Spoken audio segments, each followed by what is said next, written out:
I'm getting into these dancey Brazilian bossa nova comps lately.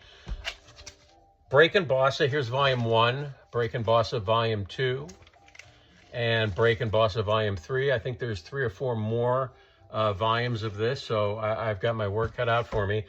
So it's not straight up bossa nova. These came out on an Italian record label called Schema Records, and they kind of have a lot of Brazilian and Latin and jazz, but it's hybrid with dance music. And in this case, this is considered deep house. What is deep house? I'm not a house guy, so I'm reading what I figured out about it. Deep house is influenced by jazz and soul. It's slower than house music and less abrasive, I think. And overly synthetic sounds are shunned in favor of natural sounds like pianos and organs and horns. And it's laid back, it's atmospheric, it's minimalistic. And so that combination of that dancing element I just described with bossa nova is very intoxicating. You know, these are wonderful late night, not serious at all, just kind of, or during the day, whenever you choose. Even though bossa nova originated in Brazil, Italian musicians and composers for years have played a significant role in popularizing the genre bossa nova. Ennio Morricone, for example, an Italian film composer, considered the Italian father of bossa nova. He is known for incorporating bossa in many of his arrangements. Piero Umiliani, another Florence-born film and TV music score guy.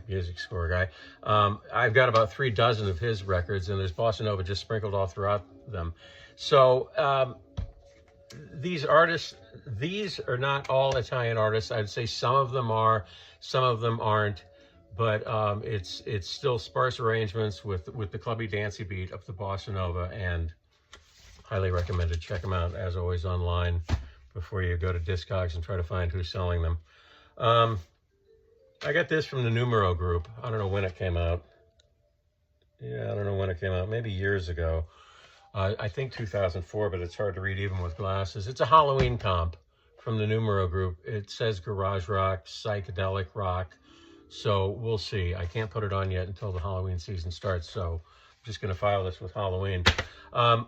Excited that Stax is finally releasing their complete singles collection on vinyl. Anybody remember the black Stax box that came out in the early 90s? I think it was 9 CDs, complete singles. I think it was 59 to 68.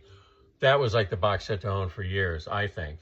So finally, last year, they put out the first 2 volumes, and then here is volume 3 and volume 4 of the complete singles of Stax, and volume 5 and 6 come out in June, and that's going to be 6 of these. Each one is a 3-record set, and they're trifold records, which, you know, instead of trying to shove 2 or 3 records in just one big sleeve, which is kind of a shoddy way of doing it, but it happens a lot.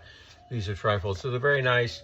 6 of these, and you have every single. It's the best music ever made. Stax, of course, was founded in Memphis, Tennessee in 1961, and it featured Southern and Memphis soul, and its main competitor at the time was Motown, which is sweet and smooth, and Stax was raw and gritty.